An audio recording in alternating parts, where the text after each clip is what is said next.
हाम्रो गोठ सुन्दरीको पूजा हुँदैछ, न्वारन हुँदैछ, नामाकरण गोठ सुन्दरीको नामाकरण अनि लक्ष्मीको खिर खुवाउने, लक्ष्मीलाई खिर खुवाउने यो चलन अनुसार यसरी यहाँ घोडीको थान बनाएर यसरी यहाँ धाप दिइन्छ, पूजा गरिन्छ। धेरै नै भयो क्या मैले काट्नु धुप दिनलाई चाहिँ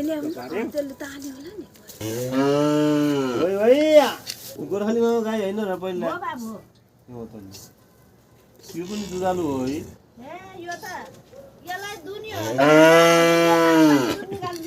दुध चाहियो दुध हो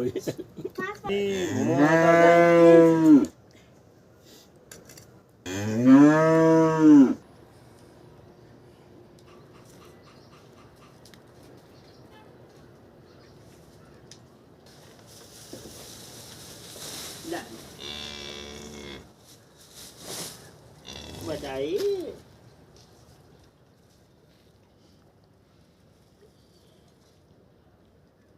इनको नाम के राख्ने भनेर सोध्मै छ।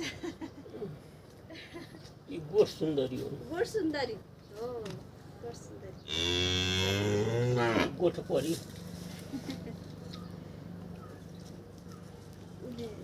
बलराम गुरुको छोरीले लाली हो अरे उसको नाम।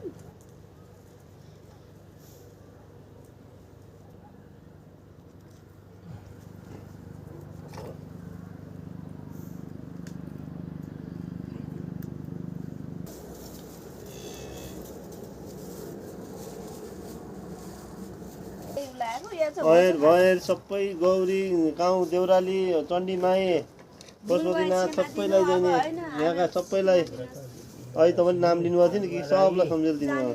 अब स्वान पूजन गर्नु पर्यो, लिएर कुद्नु पर्ने भयो। तपाईँले एकछिन माइजूलाई त्यो समाउनु लाग्नुहोस्। म दौडी नि गोठ घुमेर आउने कुकुर हुनु पर्यो, हात बाँधेर जानु पर्यो। हात बाँधेर स्वान पूजा हार्नु पर्यो। एक फन्को लाग्नु आउँछु गधा हुनु नि तयार छु, कुकुर हुन नि तयार छु। अब के गर्ने जीवनै त्यस्तो। हामीले स्वान पूजा हारिँदैछ, स्वान बनाइँदैछ, यहाँ हात बाँधे ल हातमा फुस्काइकन कुदेर दुनियाँले हेर्ने हो बन्द नै त हो। फुस्क्यो भने टक्क लिएर गइहाल्छ नि। ल आएर ट्यापट दौडिने होइन।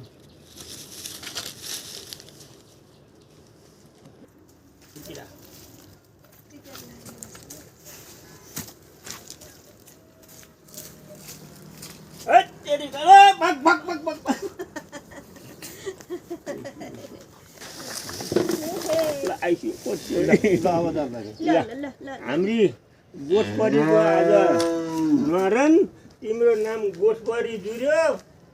गोठपरीको ज्ञानी हुने, राम्री हुने, आमा जस्तै नकराइराख्ने, दुधालु हुने, कराएर दुधालु हुने, दुधालु अनि दुध धेरै छोडेर नखाने, ट्याक्क दिए मात्रै खाने है।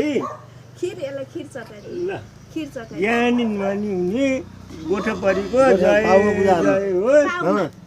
पाउमा गोठपरी ल